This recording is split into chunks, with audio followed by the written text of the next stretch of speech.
No, what I'm saying is they already called him a weight bully. He beat Kell Brook coming off of a loss, an eye injury. So you can't say that he's not a Hall of Fame if he's beat world champions, you know. And all when it comes to being great, it's not about just becoming undisputed. It's how you become undisputed. Terence Crawford brushed off Errol Spence Jr. calling for a rematch and went a step further by questioning Spence's Hall of Fame worthiness. Crawford said Spence only competed in a single weight class while he himself conquered multiple divisions and reached undisputed status more than once. He made it clear that dominance at 147 alone is not enough and stated that you cannot talk Hall of Fame with just one division. Crawford comments were not just about a rematch but about legacy, as he openly dismissed the idea that Spence's body of work measures up to his own achievements. Do you not think Spence will be in the Hall of Fame? Right now? No, how? He fought in one division. He had a WBC, he didn't fight off WBA. He wasn't undisputed. He no, wasn't no, undisputed. he wasn't. No, what I'm saying is they already called him a weight bully. He beat Kell Brook coming off of a loss, an eye injury. He beat Shawn Porter. In all fairness, he had to go over there to get that. You know what I mean? That's a good win. I'm still a fan. I hope he do well. But like, once it got to the point where I moved up in weight and I'm in the same weight as Spence, it's just like, oh man, you ain't fighting nobody. You this, you that, you this, you that. So now they trying to blemish my accomplishment just to boost him up. I'm like, dude, you're not gonna do that, because I can retire right now and be in the Hall of Fame. He couldn't. Everything that I've accomplished, he's still trying to accomplish. I don't want to sound like I'm hating on him. I honestly don't know if he make it to the Hall of Fame with the accolades that he didn't got right now. Errol Spence Jr. has publicly called out Terence Crawford, demanding a rematch and making it clear he wants another opportunity to settle the rivalry. Spence said a second fight is still very much possible and showed strong belief that he can run it back despite the previous defeat. He remains confident that with adjustments and a new approach he can prove himself and deliver a different outcome against Crawford the next time they meet. Is there ever a possibility where you would rematch Errol Spence? Or is he in a position where he needs to win again before that makes sense for you? The possibility is there. He's fighting for Dor, for his title. I'm fighting for a title, and there's the possibility.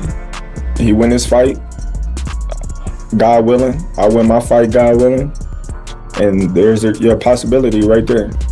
Terence Crawford quickly poured cold water on Errol Spence Jr.'s hopes for an immediate rematch with a sharp message on Twitter responding directly to Spence's call-out. Crawford wrote, "Sorry buddy, you have to get in line," making it clear that a second fight is not his priority right now. His response signaled that he has other plans and other opponents ahead, meaning Spence will have to wait his turn if he wants another shot at redemption. Question, I don't want your reaction. Is the Errol Spence rematch on the table still, or? Nah. Terence Crawford's recent remarks about Errol Spence Jr. have sparked serious debate across the boxing world, with fans and analysts split on whether a fighter of Crawford's stature should publicly downplay another champion's legacy. Some argue that verbal jabs and mind games are woven into the fabric of the sport, while others believe there is a line that should not be crossed when discussing a fellow elite competitor. Stephen Hops stepped in to defend Spence, insisting it is unfair to undermine what he has accomplished, pointing out that Spence has consistently faced top-level opposition, including a grueling showdown with Shawn Porter, and built a resume that reflects more than just titles. His record demonstrates that he is not only a unified champion, but a proven high-caliber fighter who has repeatedly tested himself against the best, making any dismissal of his achievements feel both inaccurate and disrespectful. I don't agree, because he beat some notable names.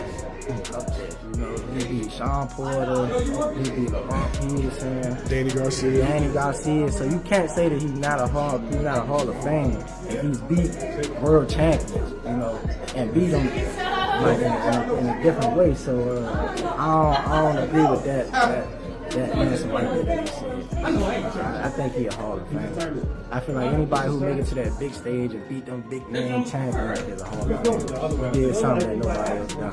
So, you know. Like, technically, he's a three-time champ because he won 3 belts. Yeah. He was unified. Wasn't he unified? Yeah, he was unified. It was just one. He was one away. So you can't say a person is not a Hall of Famer if he's unified. Once you unified, you made them history. I feel like once you become a world champion, you made the history books. Yeah, once you become a world champion, you make the history books, of course. But I think unified is Hall of Fame. You think so? Yeah. Guaranteed? Yeah, because you got all the belts. Since defeating Errol Spence Jr., Terence Crawford has been showered with praise for his dominance and technical brilliance inside the ring. But his recent comments have triggered frustration among sections of the fanbase who believe a fighter of his level should carry himself with greater respect, especially towards someone like Spence who built a strong legacy through years of elite competition. Ray Jackson voiced that disappointment, publicly posting that Crawford once criticized boxing fans earlier in the year, yet is now the one showing disrespect towards Spence, a reaction that reflects how many supporters feel conflicted about his tone. Boxing analyst Showbiz the Adult also addressed the situation, explaining that while Crawford fully earned admiration for his commanding win, his recent statements have shifted perception for some fans who initially rallied behind him for his in-ring excellence but are now rethinking their stance because of what they view as unnecessary disrespect. I can retire right now and be in the Hall of Fame. He couldn't. I think Spence will be in the Hall of Fame. Right now? No, how? Then Bud, what you do? Cause Bud, Errol is your one, and you just shitted on him. I remember you dissing me on X because you want and deserve respect, and all of us are here to give it to you. But when you go shitting on another fantastic fighter who happens to be the marquee opponent on your resume, then brother, people gonna start flipping tables and they're gonna start looking at you. Bottom line, Errol Spence is great and you whipped his ass. Shawn Porter is great and you whipped that ass. And what you're daring to do to take on Canelo Alvarez is beyond great. Now it's great. One of the biggest debates to emerge after Terence Crawford comments has focused on the quality of opposition faced by Errol Spence Jr., with many fans arguing that Spence endured a more difficult path to the top by consistently stepping in the ring with elite-level fighters, while Crawford critics question whether his resume matches the same level of sustained danger, which has fueled ongoing arguments about legacy competition and how greatness in boxing should truly be measured. When I say that Terence Crawford, his accomplishments aren't great enough, you had people jumping in my comments talking about two-time undisputed and all this shit. When it comes to being great, it's not about just becoming undisputed. It's how you become undisputed, how you become champion, who you face. Because hell, Devin Haney fought Cambosis to become undisputed in one swoop. What? That makes him as great as Ali? Hell no. So if you say that Errol Spence isn't a Hall of Famer, bud, we start looking at your ops. Let's talk about Spence. He got the belts and unified, but who did he take the belts from and what did he try to do with you?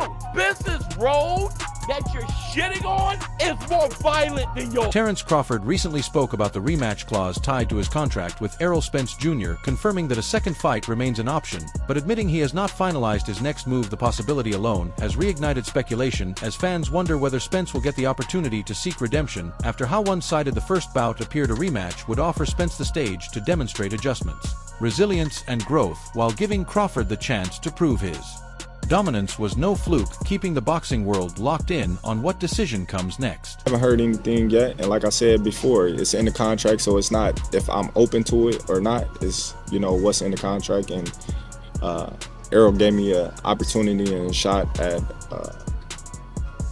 becoming the first male boxer undisputed, you know, in any division in a 4-belt era, and I honor, you know, that. And if he was to come to me or activate his rematch, then I honor. Mosley shared his perspective on the potential rematch, stating that he believes Terence Crawford would likely win again no matter how much Errol Spence Jr. improves. He suggested that Spence might be better off skipping a second fight for now and focusing on rebuilding his career before attempting another high-stakes showdown. Yeah, you know, he's ready. Right when I seen that, I said Crawford wins. Yeah, his movement, everything was, he wins. It doesn't matter if Spence was not strong or strong. He had more of the stuff to win that fight. And Crawford is a game player. He's gonna come, he coming to win. You know what I'm saying? So, yeah, I still say Crawford anyway, but I feel bad that we didn't see the true Spence fight Crawford. If that makes any sense. I just think that Crawford has more rhythm, more movement, more stuff. And not just having more movement, more stuff, he has the power and everything just to be one of those great fighters. He has everything. And if you have Spence, Spence is not one-dimensional, but he's in that fight, he was really one-dimensional, really stiff. And if they looked like they had really a lot of problems trying to get down to his weight, didn't have enough time to work on stuff they need to work on to, attack Crawford or to do anything to Crawford. And then when they got in the ring, he was so weak. Crawford dropping him with right jabs. They're like, dang, that boat just dropping him.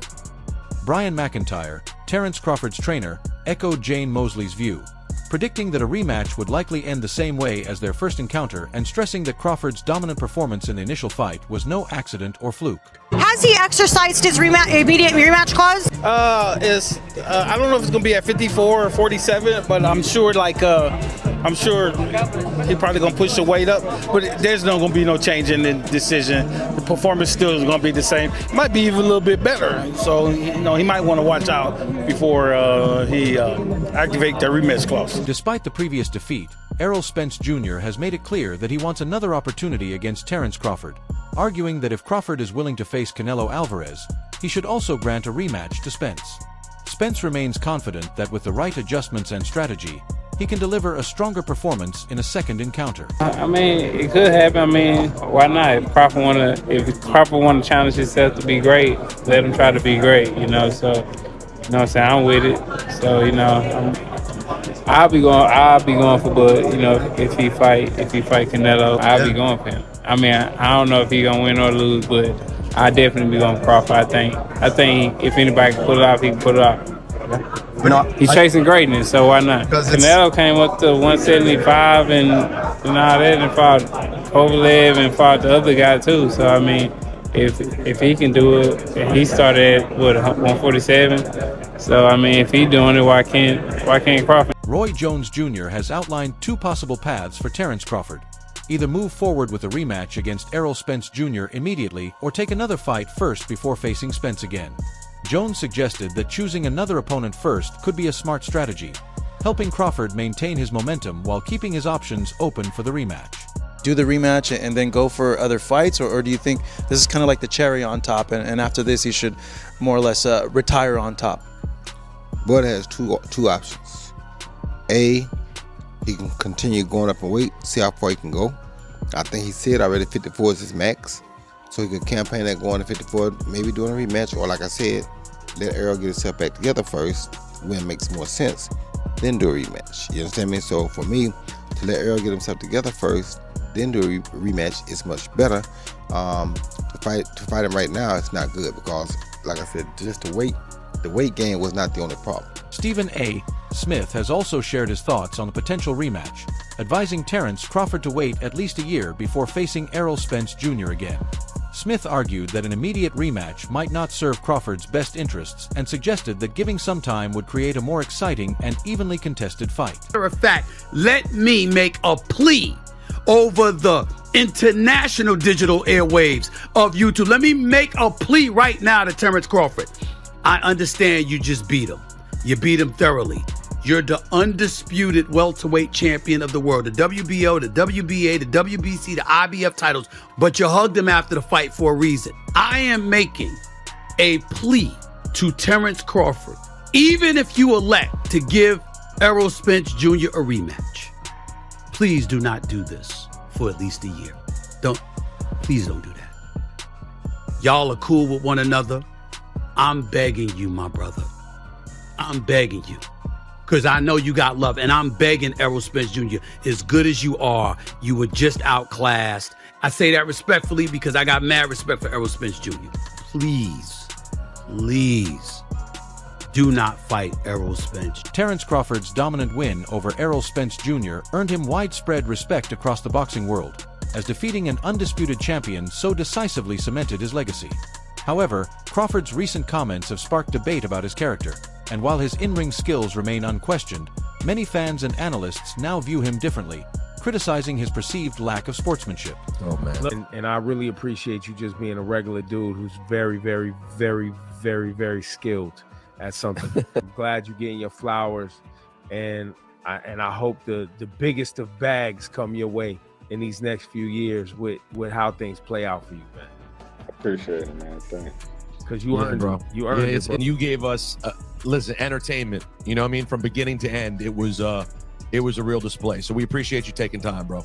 Hey, I appreciate y'all having me, man. I appreciate it. Before we go, how soon will we get the rematch? Do you know that calendar? You know how that calendar is gonna play out? Probably if it happened, it'd probably be the end of this year. That's soon. Yeah. Like a December situation, probably something like that. Yeah. There you All go. right. Terence Bud Crawford, the undisputed welterweight champion of the world. Nice Howard Cosell there, bro. Excitement for a rematch remains high, with many fans believing that if Errol Spence Jr. moves up in weight and adds muscle, he could perform better in a second fight. A potential rematch at 160 pounds could shift the dynamics, giving Spence a chance to be stronger, more powerful, and more competitive against Terence Crawford. That's the fight I want to see. I want to see Bud be great, but what better buffer to see if Bud's ready at 68 than the EJ rematch of 54 and 60? And how exciting would it be to watch Errol Spence he walks at 190. I'm 185 pounds right now. I'm 5'11". To think of me cutting, and I train, to think of me cutting 50 pounds ever is fucking crazy. To think that Errol Spence Jr. walks at 190 and fights at 47 is crazy. To now think that a rematch could happen at 60, god damn, what are we talking about? Then you get to see EJ loading up on that double jab of his. You get to see muscled up a little bit. He'll be a bit more durable. Then we get to see Bud's magistry, Bud's footwork. There's so many storylines. So I'll end it with this. I've ranted a bit too far. For all you those out there saying, nobody wants to see this too, it's a whitewash, it won't be competitive, you guys don't know boxing. Bob Arum has suggested that Errol Spence Jr. may have faced physical challenges that contributed to his loss against Terence Crawford. Arum praised Crawford's dominance, saying his performance was expected, and predicted that even if a rematch occurred at a higher weight class, the result would likely be the same, believing that Crawford's skill level is simply too high for Spence to overcome. Which would lead Crawford to victory. And the clue that I saw was that of all the fights, I think at 38 fights, of all those fights, he only fought 2 southpaws. So what is that telling you? It's telling you that he has trouble with southpaw, because to have only 2 out of 38 fights, it means that his people or himself have looked to avoid southpaws. Now, Terence's big strength is that he fights equally well from either side. So instead of opening up as a right-hander, which he usually does, and then switching to southpaw, he only fought Spence as a southpaw, and Spence couldn't handle it, particularly when Crawford, who's ambidextrous, and now his right hand is his jab, is throwing it with force and hurting Spence. So once I saw Terence come out as a southpaw, in my mind, I thought, hey, the fight's over. Were you surprised, though, by how dominant he was? No, because Spence can't fight a lefty, and nobody even mentioned that. He can't fight a southpaw. If Crawford had fought him 5 or 6 rounds as an orthodox fighter, it would have been a different fight. You know, given just the performance that he had and now the attention that he's getting and the recognition, how do you feel? What emotions come to mind, seeing that, hey, he's finally getting his just due when so many years a lot of people try to dismiss him? Well, I don't know if anybody dismissed him because of his ability. They dismissed him because of his drawing power or what have you. Terence was I consider Terence a great fighter before the Spence fight, and I consider him a great fighter after the fight. You know, and his dominance didn't surprise me. He is the full boat. Now, what will eventually catch up with him catches up with all of them, and that's father time. He is 35, going on 36. So at a particular point in time, not now, but down the road. Shawn Porter, who has faced Errol Spence Jr. in the past, believes Spence has the ability to win a rematch. Having seen Spence's skills firsthand, Porter is confident that with the right adjustments he can come back stronger. While many are counting Spence out, Porter maintains that he still has what it takes to challenge and potentially defeat Terence Crawford. Around round 7, and I basically was saying, I know his camp and I know him.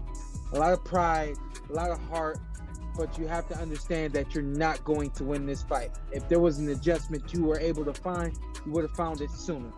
You're battered up, and let's leave this night where it is and move forward and become stronger from this night. And I just thought that if it had continued, that it might take away some of the things he may be able to do in and out of the ring, because as the saying goes, you never leave the ring the same way you went in. And it truly is the case, unless of course you are Terence "Bud" Crawford, who had amazing defense and an amazing offensive showing on fight night, and you don't get hit, you know. Yeah, now you know this firsthand because you fought both of these guys before. Your dad was your coach, so you had a strong relationship there. Now, if you were coaching Spence, would you have thrown in the towel for him? When would you have done that?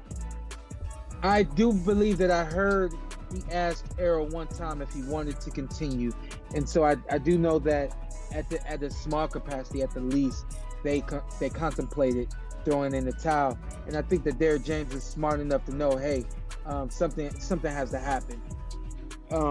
I just think that they didn't want to go, for the sake of words, go out like that, and no one does. But realism has to play a major role, especially in the sport of boxing, because realism means if I haven't won more than 6 rounds at this point, I can't even get a draw, and then he had been knocked down already.